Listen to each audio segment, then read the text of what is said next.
privilegio de haber sido invitado por el Instituto de Derecho Procesal Capítulo Paraguayo para compartir con ustedes algunas ideas sobre esta institución, este instituto, esta figura procesal que tiene su origen en la propia norma constitucional, que es la casación. Estoy aquí por pedido, solicitud de la señora presidenta de la Corte Suprema de Justicia, doctora Alicia Pucheta de Correa. Es la que debía estar aquí presente para dictar una conferencia sobre este tema, pero compromisos contraídos por la misma han hecho imposible su presencia en este lugar. Ella en este momento no se encuentra en la ciudad capital, está atendiendo cuestiones oficiales en el interior del país en base a un programa preestablecido con anterioridad y en compañía de otros ministros de la Corte Suprema de Justicia. Probablemente soy el único que está en la capital en este momento, porque los otros están acompañando a la doctora Alicia Pucheta de Correa. Pero es un gusto compartir entonces con ustedes este privilegio. La casación es una figura que aparece en nuestra legislación a partir de la Constitución de 1992, pero que ya se reglamenta y irrumpe con todo en el nuevo Código Procesal Penal. Es decir, que nosotros tenemos legislado solamente la casación penal, no así la casación civil, que está también prevista en la Constitución, pero aún no legislada. Veamos un poco brevemente de dónde aparece esta figura y cuál es su significado etimológico, para que posteriormente podamos entrar ya directamente en su análisis como instituto procesal. Existen dos hitos de referencia en cuanto al origen de la casación: uno orientado hacia el derecho francés y otro al derecho romano. En el derecho romano existieron la intercesión, la apelación imperial y la querella de parte como antecedentes remotos de la casación. Los romanos también ya habían distinguido en aquel tiempo los errores in iudicando y los errores in procedendo. La casación, como se la conoce tradicionalmente, se originó en el derecho francés y particularmente en el llamado Conseil de Parte, el cual surgió como una subdivisión del antiguo Conseil du Roi.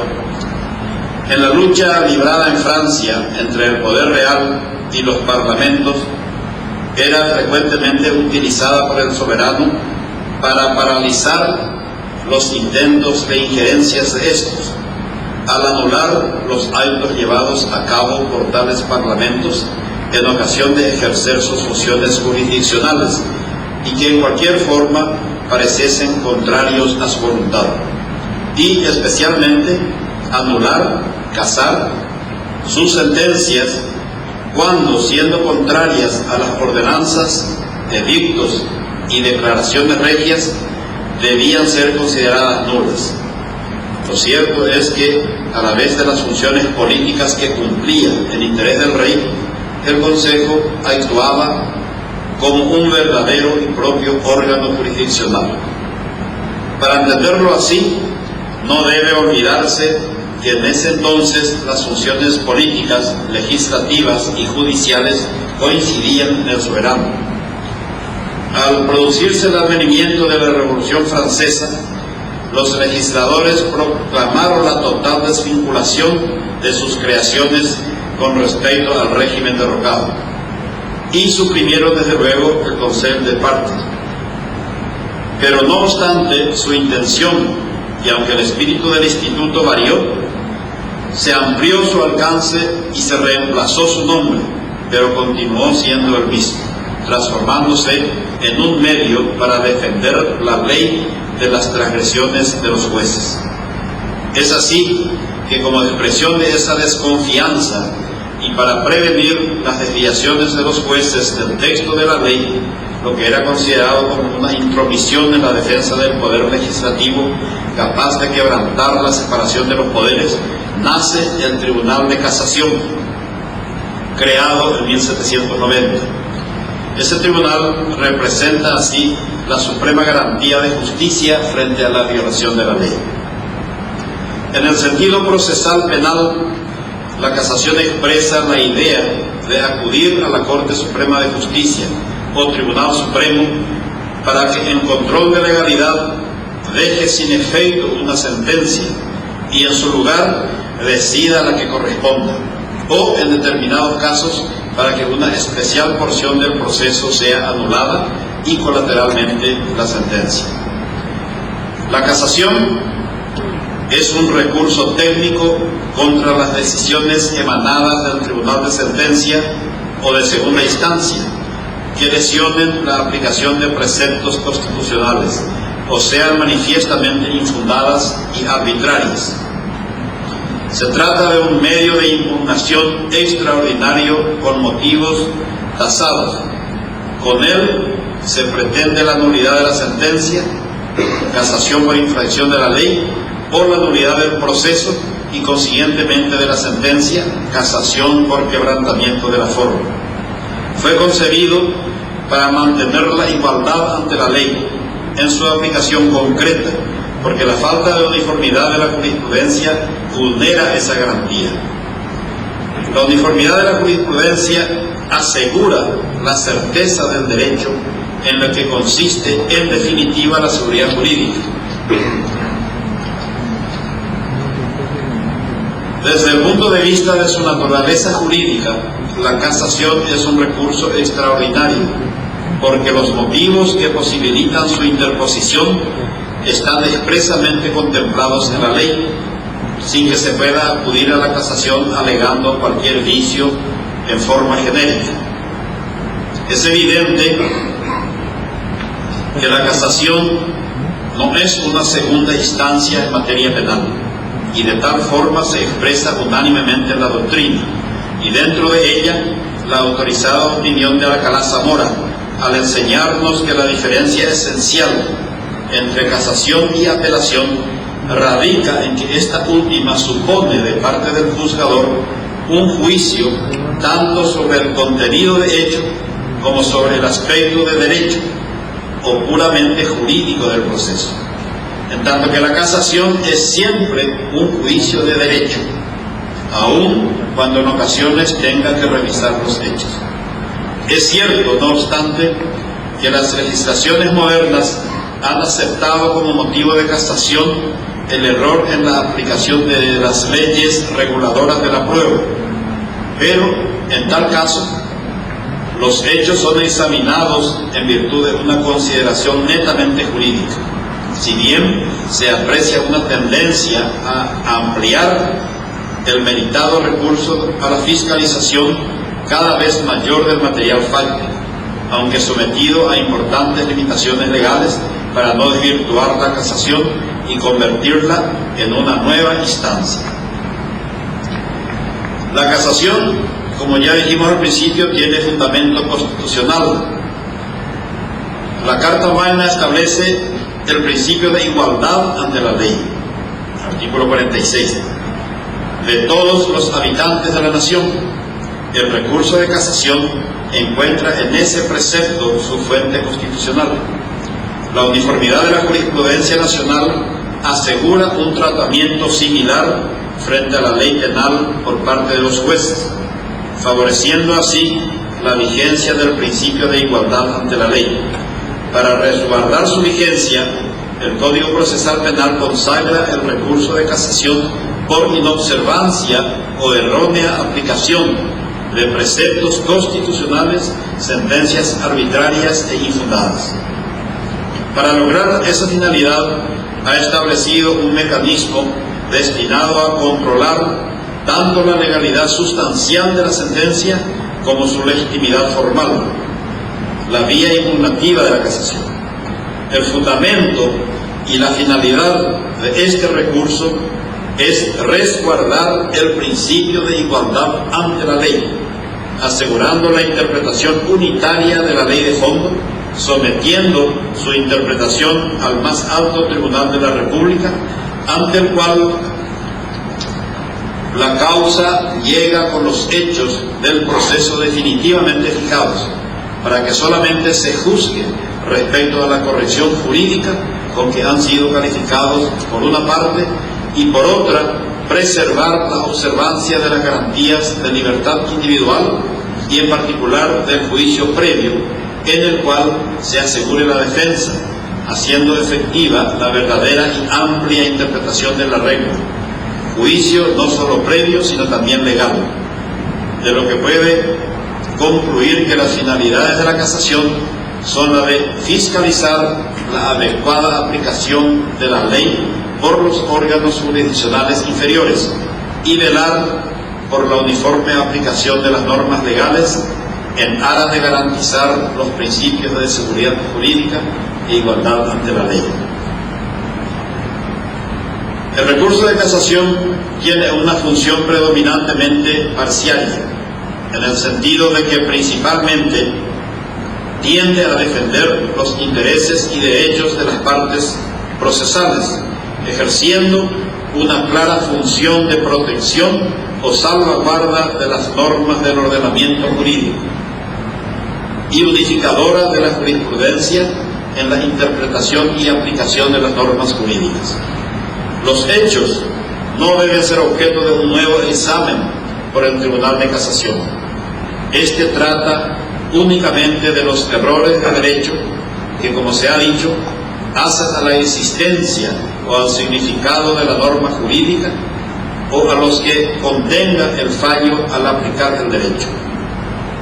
Los hechos llegan al Tribunal de Casación fijados definitivamente por el Tribunal de Mérito, que a pesar de su multiplicidad, especie y claridad, deben determinarlos exactamente para la correcta aplicación de la ley sustantiva.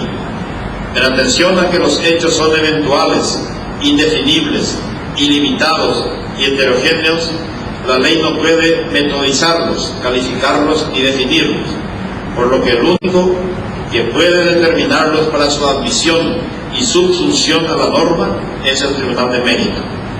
El Tribunal de Casación permanece ajeno al desarrollo del proceso probatorio de la causa y por ello se encuentra imposibilitado de adquirir la impresión de conjunto y contar con la información necesaria para valorar cada dicho del testigo. Washington Ábalos sostiene que para formar un juicio completo respecto de omisiones señaladas, pero no decisivas, no es suficiente revisar todas las constancias de la causa, releer los meticulosos escritos del recurso, pulsar la opinión pública sobre el fallo o revisar los periódicos de la época. Es menester haber asistido a todas las audiencias del debate, efectuando el contralor material probatorio recibido para realizar su valoración integral. Ello demuestra una vez más que se trata de cuestiones de hecho incensurables.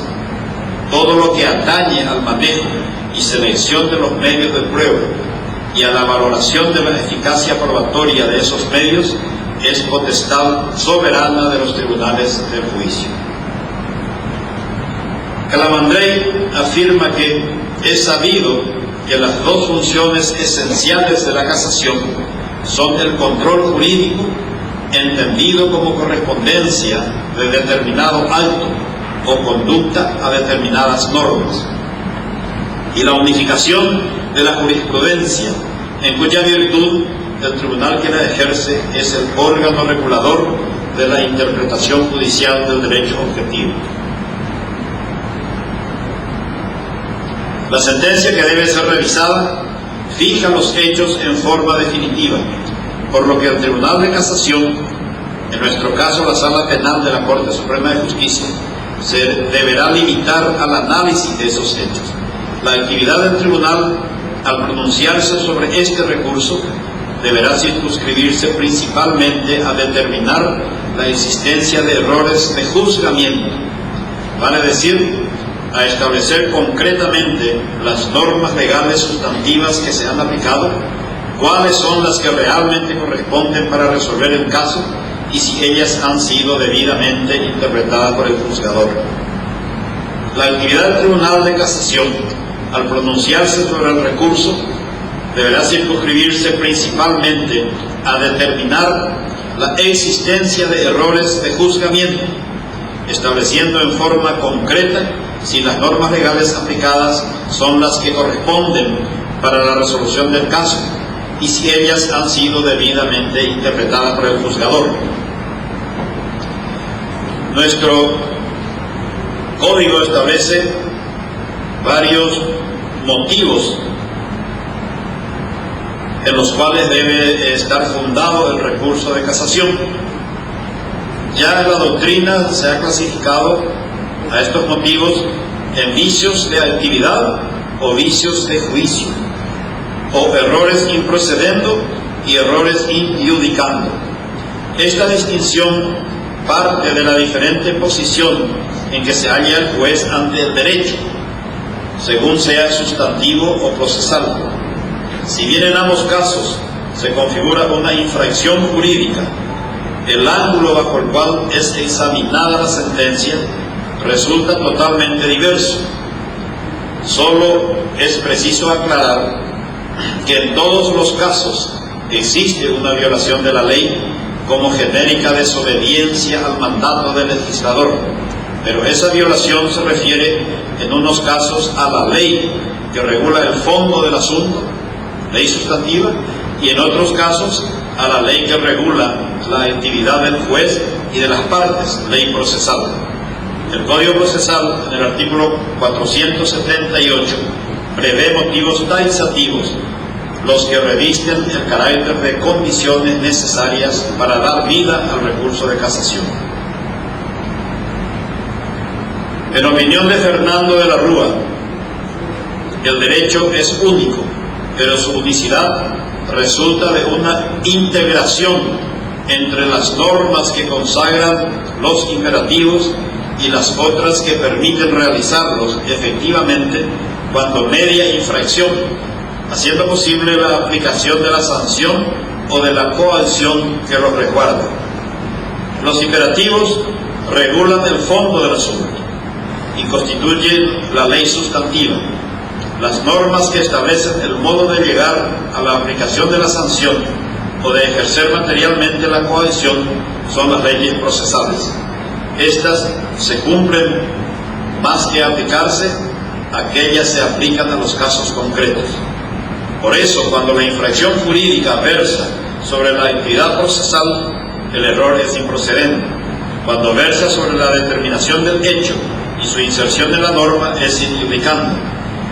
Y si es sobre el hecho, por haber sido fijado en la sentencia con error sobre la verdad histórica, será infacto. En cambio, sigue diciendo de la Rúa, si es sobre la inteligencia de la norma que a ese hecho debe aplicarse, será in iuris. La infracción a la ley procesal no configura un vicio de un injudicando, porque ella se ejecuta, se cumple y señala el procedendo de la actividad realizadora. Del mismo modo que nunca la infracción a la ley sustantiva será error improcedendo, porque su aplicación supone siempre un judicio de subsunción, o sea, un juicio de subsunción del hecho al derecho.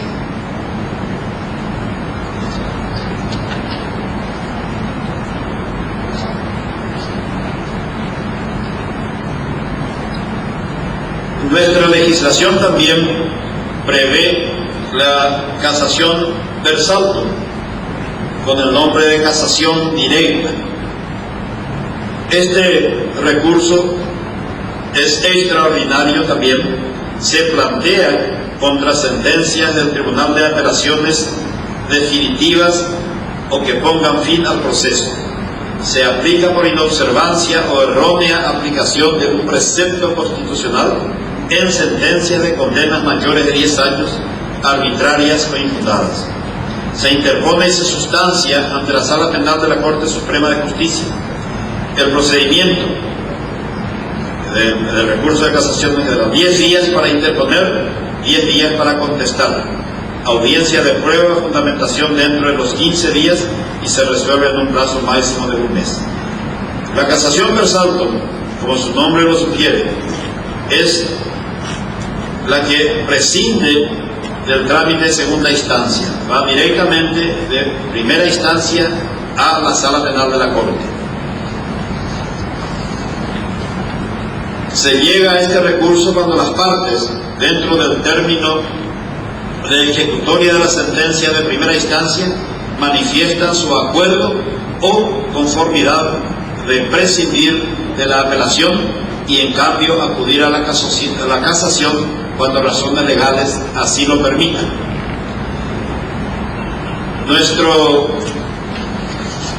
Nuestra legislación procesal contiene o enfoca este recurso de casación en forma muy particular comparando con legislaciones de otros países, porque tiene dos tipos de casación. Aparte de la casación directa, uno como recurso ordinario, o sea, es extraordinario, pero aparece entre los recursos ordinarios, que es el recurso de apelación especial. Nuestro código prevé la apelación especial, que no es técnicamente una apelación. El recurso de apelación es diferente.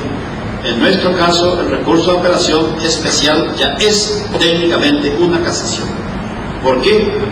Porque el recurso de apelación, recurso ordinario, permite la revisión total de hecho y de derecho, de los hechos y del derecho. Es decir, es un nuevo juicio, que es en lo que consiste la apelación como recurso ordinario. Nuestro código llama también recurso de apelación, pero especial a lo que es técnicamente una casación, que no permite el análisis o el estudio de los hechos, sino solamente la no aplicación, la inobservancia o la errónea observancia de la norma legal.